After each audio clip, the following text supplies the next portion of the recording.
తాకట్టులో ఉన్న బంగారాన్ని విడిపించి ఆ రోజు ఆన్లైన్ ధరకే కొంటుంది కొమ్మూరి గోల్డ్. ఆదేశాన్ని జారీ చేశారు. అందాలను సృష్టించడంపై ఆదేశాలు ఇచ్చారు తమిళనాడు గౌరవనీయ ముఖ్యమంత్రి వారు.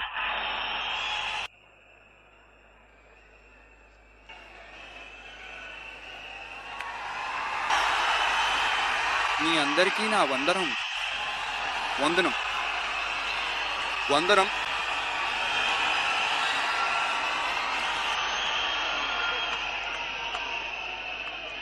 ఏం చెప్పాలో ఎలా ప్రారంభించాలో తెలియడం లేక సినిమాలో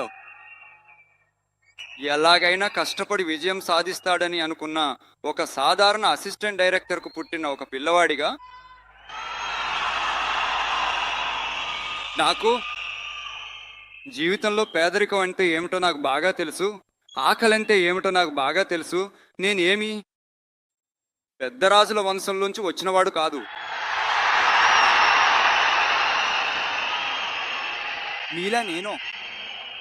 మీలా మీ కుటుంబంలో ఒకరిలా, మీ పిల్లవాడిలా, మీ కొడుకులా, మీ అన్నయ్యలాగా, మీ తమ్ముడిలా నేను అలానే నేను అనుభవిస్తున్నాను. మీరు కూడా నన్ను అలా భావించిందుకే సినిమాల్లో నాకు ఒక పెద్ద స్థానం ఇచ్చారు. కథలన్నీ వదిలేసి మీకోసం కృతజ్ఞతగా రాజకీయాల్లోకి వచ్చిన మీ విజయ్. విజయ్ నువ్వు రా, మేమున్నాం, చూసుకుంటాం. విజయ్ తమ్ముడు నువ్వు రా, మేమున్నాం. విజయ్ తమ్ముడు నువ్వు రా, మేమున్నాం. కానీ నువ్వు రా, మేమున్నామని స్నేహితుడా నువ్వు రా, మేము ఉన్నామంటూ చెబుతున్నారు.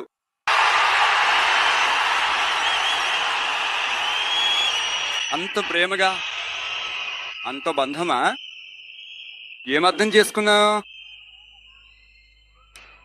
ఈ సమయంలో ఇదే చెప్పాలి.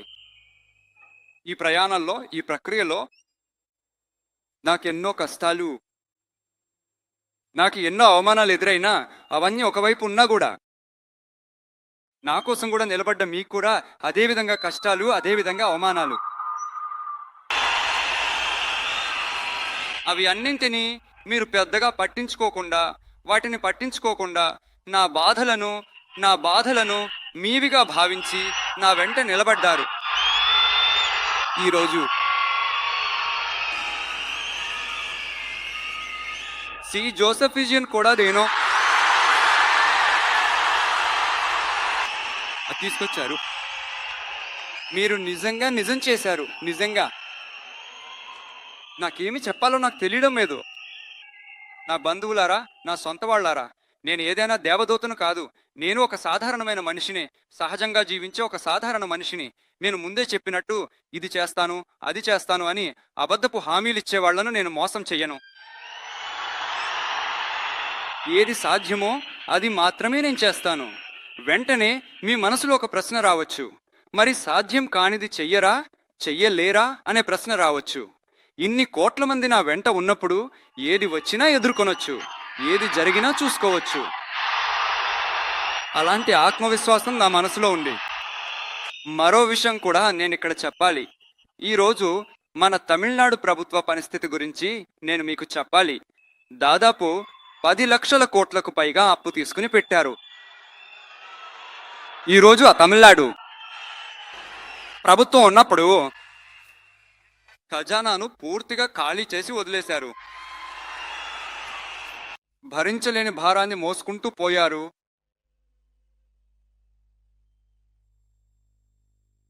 అందువల్ల అలాంటి ఒక పరిస్థితిలోనే ఈ బాధ్యతను మనం తీసుకున్నాం.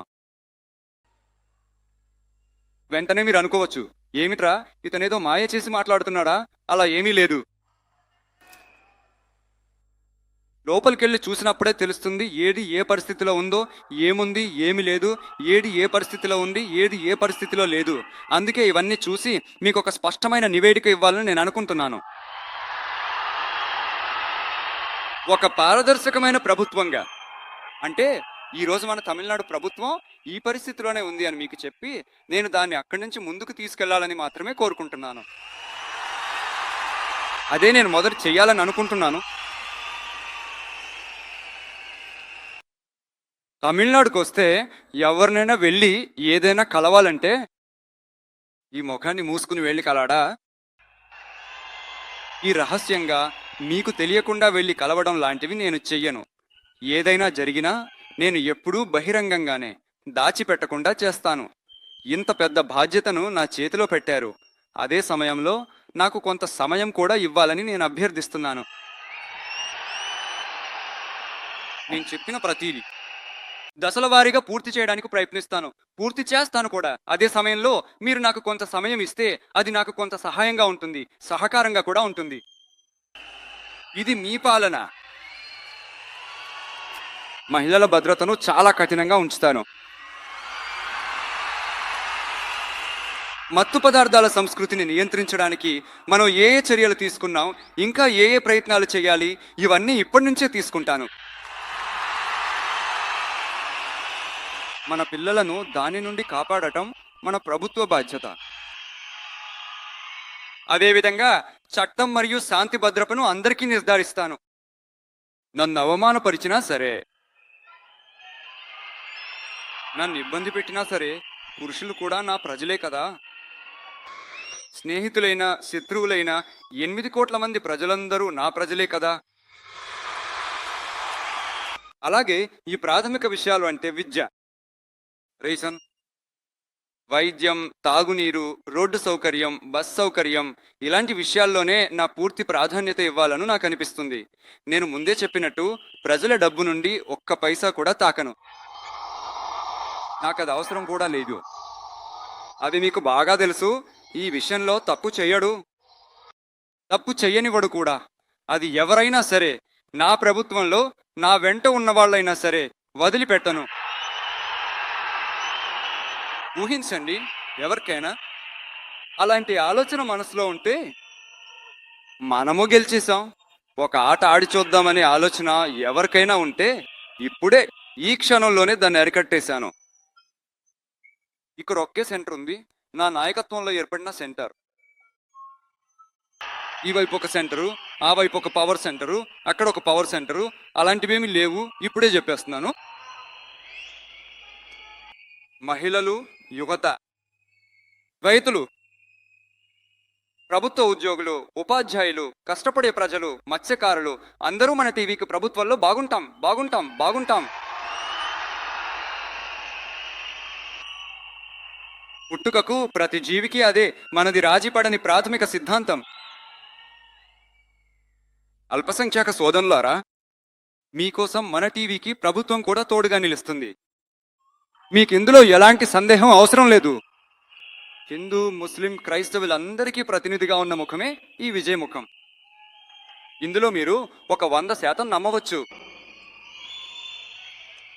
ఇలాంటి వాతావరణాన్ని సృష్టించిన తమిళనాడు ప్రజలందరికీ, మీ అందరికీ ఈ సమయంలో నా కృతజ్ఞతలు తెలియజేస్తున్నాను. ఇంకొంతమందికి ముఖ్యంగా నేను కృతజ్ఞతలు చెప్పాలి. అవి విజయ మామయ్య గారి చిన్న స్నేహితులు.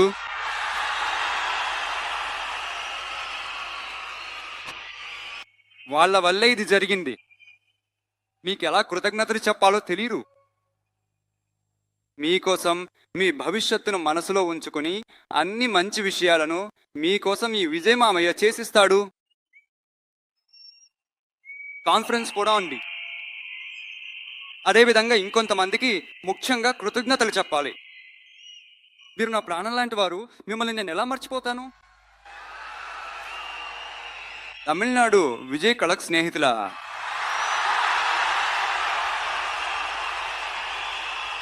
నిజంగా చెప్పాలంటే మీరు లేకపోతే ఏది ఉండదు. నా కలగ్ స్నేహితులకు, కలగ్ నిర్వాహకులకు, పోలింగ్ బూత్ ఏజెంట్లకు, నా ప్రియమైన వర్చువల్ వారియర్స్, మీ అందరికీ కోట్లాది ధన్యవాదాలు. అందరం కలిసి ఒక కొత్త పాలన, ఒక ఫ్రెష్ గవర్నెన్స్ తీసుకురావాలి. ఇదొక ప్రారంభం మాత్రమే.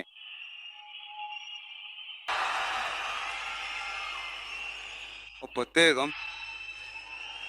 నిజమైన సెక్యులర్ సామాజిక న్యాయానికి ఇప్పుడే ప్రారంభించండి. ప్రజల సంక్షేమమే లక్ష్యంగా ఉన్న మన ప్రభుత్వానికి పక్కన నిలబడి మద్దతు ఇచ్చిన వారికి,